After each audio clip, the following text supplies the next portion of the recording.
நண்பர்களே, இன்றைக்கி வாழைக்காயை பார்க்க வந்திருக்கோங்க. பாருங்கள், வாழைக்காயை பார்க்க வந்திருக்கோம். வாழைக்காயில் நிறைய சத்துக்கள் இருக்குது. இங்கே பாருங்கள், இந்த வாழைக்காயில் இருக்க அந்த தேனை உறிஞ்சுது பாருங்கள். எறும்பு எவ்வளோ அழகாக உறிஞ்சுது பாருங்கள். இது மாதிரி தேன் அங்கங்கே இருக்கும், அதை உறிஞ்சும். இப்படி எடுத்துக்கலாம். அதுக்கப்புறம் உள்ளே இப்படி கட் பண்ணி எடுத்தோம்னாக்க வாழைப்பூ இருக்கும். இந்த வாழைப்பூவில் பார்த்திங்கனாக்க தேன் இருக்கும். இதை கூட நம்ம உறிஞ்சலாம். இப்படி நாங்கள் தேன் சாப்பிட்ருக்கோம். இங்கே பாருங்கள்,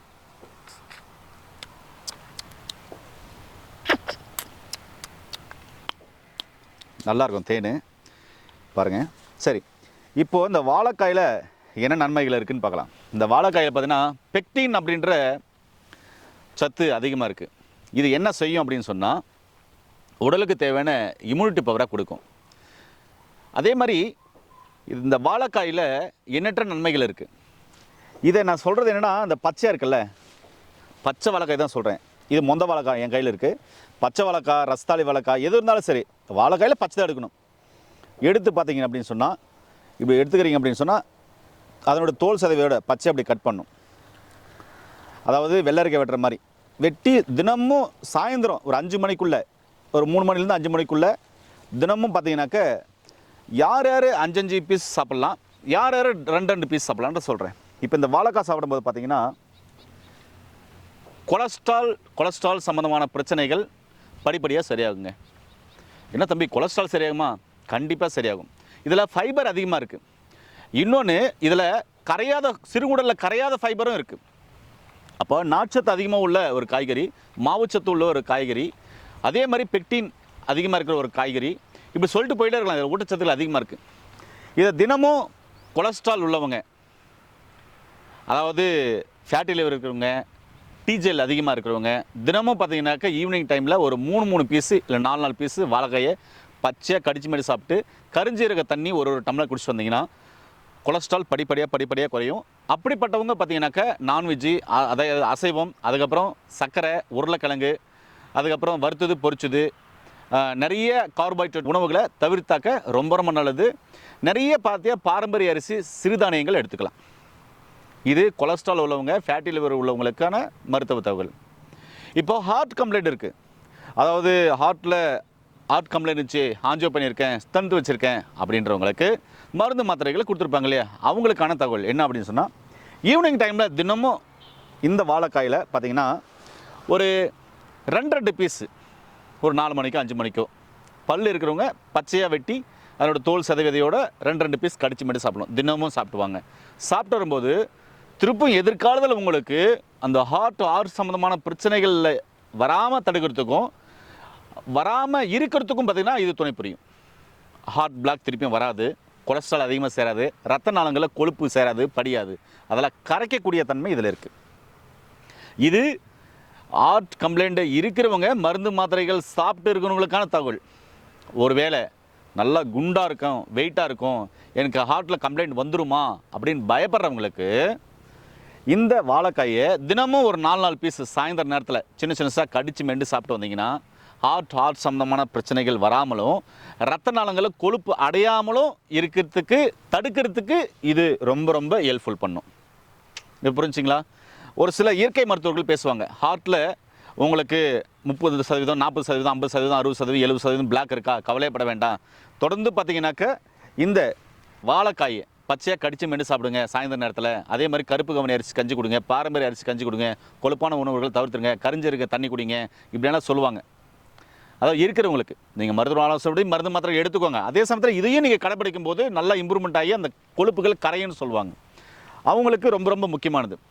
ஹார்ட் கம்ப்ளைண்ட் வந்துருமா, எனக்கு ஹார்ட் அட்டாக் வந்துருமா அப்படின்றவங்களுக்கு நீங்கள் இது மாதிரி ஃபாலோ பண்ணலாம். நான் சொன்ன மாதிரி கரிஞ்சீரக தண்ணி, கருப்பு கவனி அரிசி, சிறுதானியங்கள் எடுத்துக்கிறது, இந்த வாழைக்காயை சாயந்தர நேரத்தில் ஒரு 4 பீஸ் 5 பீஸ் கடிச்சு மட்டும் சாப்பிட்றது, இது மாதிரிலாம் பண்ணிட்டு வரும்போது ரொம்ப ரொம்ப இம்ப்ரூவ்மெண்ட் இருக்கும். உங்களுக்கு ஹார்ட்டில் கம்ப்ளைண்ட் வராமல் பார்த்துக்கும்.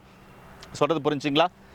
அப்படிப்பட்டவங்களை பார்த்தீங்கன்னாக்கா தவிர்க்க வேண்டிய உணவுகள் அசைவங்களை தவிர்த்துடணும். அதே மாதிரி பார்த்தீங்கன்னாக்கா வெள்ளைச்சக்கரை, அதுக்கப்புறம் உருளைக்கிழங்கு, கார்போஹைட்ரேட் உள்ள உணவுகள், வறுத்தது பொரிச்சது, ஜங்க் ஃபுட்டு, ஃபாஸ்ட் ஃபுட் இதெல்லாம் தவிர்த்துறது நல்லது. இயற்கையான உணவுகளுக்கு, பழங்கள், காய்கறிகளுக்கு நிறைய மாறுறது ரொம்ப ரொம்ப நல்லது. அடுத்தது, இருதயம் சார்ந்த பிரச்சனைகளை மட்டுமா சரி பண்ணுவோம் அப்படின்னா அது இல்லை, ரத்தத்தில் இருக்கிற கழிவுகள் எல்லாத்தையும் சரி பண்ணும். வைரல் சம்மந்தமான பிரச்சனை உள்ள நபர்களுக்கு இந்த வாழைக்காயை தொடர்ந்து சாயந்தரம் நேரத்தில் ஒரு 2-3 பீஸோ எடுத்து சாப்பிடும்போது அந்த வைரல் சம்மந்தமான பிரச்சனை, அதாவது உடலில் இருக்கிற ரத்தத்தில் இருக்கிற கழிவுகள் மற்றும் வைரஸ்களை வந்து கொல்லக்கூடிய ஆற்றல் பார்த்திங்கன்னா இதுக்கு இருக்குது அப்படின்றாங்க. அதனால் அப்படிப்பட்டவங்களுக்கு பார்த்திங்கனாக்கா நம்ம தொடர்ந்து இதை சாப்பிட்டு வரலாம். ரத்தத்தில் இன்ஃபெக்ஷன் இருக்குது அப்படின்னு புரிஞ்சிருக்குல்ல, அப்படிப்பட்டவங்க இது தொடர்ந்து சாப்பிட்டு வரலாம். நான் திரும்ப சொல்கிறதுனா, மருத்துவர்கள் கொடுக்குற ஆலோசனைகள், மருந்து மாத்திரைகள் எல்லாமே எடுத்துக்கோங்க. அது இல்லாமல் இந்த உணவில் இவ்வளோ பெனிஃபிட் இருக்குதுன்னு சொல்ல வரேன். அதே மாதிரி இந்த வாழைக்காயை நீங்கள் பச்சையாக தான் சொல்லணும். நான் வாழைப்பழத்தை பற்றி பேசலை, வாழைக்காயை பற்றி பேசுகிறேன். பச்சையாக ஈவினிங் டைமில் சுகர் பேஷண்ட்கள் சாப்பிடும்போது உங்கள் சுகர் மெல்ல மெல்ல மெல்ல மெல்ல கட்டுக்குள்ளே வரும். அது மாதிரி இல்லை, செரிமானம் சம்மந்தமான பிரச்சனை உள்ளவங்களுக்கு இந்த வாழைக்காய் ரொம்ப அருமையான ஒரு தீர்வை தரும். ஹை பிபி இருக்கிறவங்களுக்கு இந்த வாழைக்காயை ஈவினிங் டைமில் சாப்பிட்டு வரும்போது ரொம்ப அற்புதமான ஒரு ரிசல்ட் தரும். இப்படி வாழைக்காயில் எண்ணற்ற நன்மைகள் இருக்குது. ஒரு சிலர் சொல்கிறீங்க வாழைக்காயை பச்சையாக கடிச்சு மேட்டு சாப்பிட முடியுமா அப்படின்னு சொல்லிட்டு. நான் பச்சையாகவே கடிச்சு மேட்டு சாப்பிட்ருக்கேன். சரிங்களா? இந்த வாழைக்காயில் இன்னும் எண்ணற்ற நன்மைகள் இருக்குது. இதை உங்களுக்கு நான் பச்சையாகவே சாப்பிட்டு காமிக்க பாருங்க.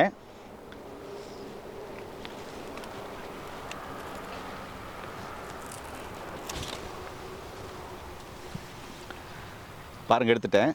மொந்த வாழைக்காய் எடுத்துருக்கேன்.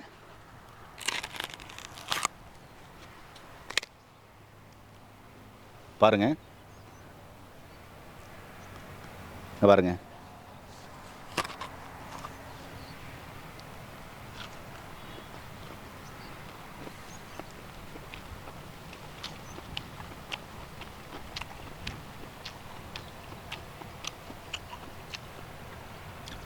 ரொம்ப நல்லா டேஸ்ட்டாக இருக்கு பாருங்கள்.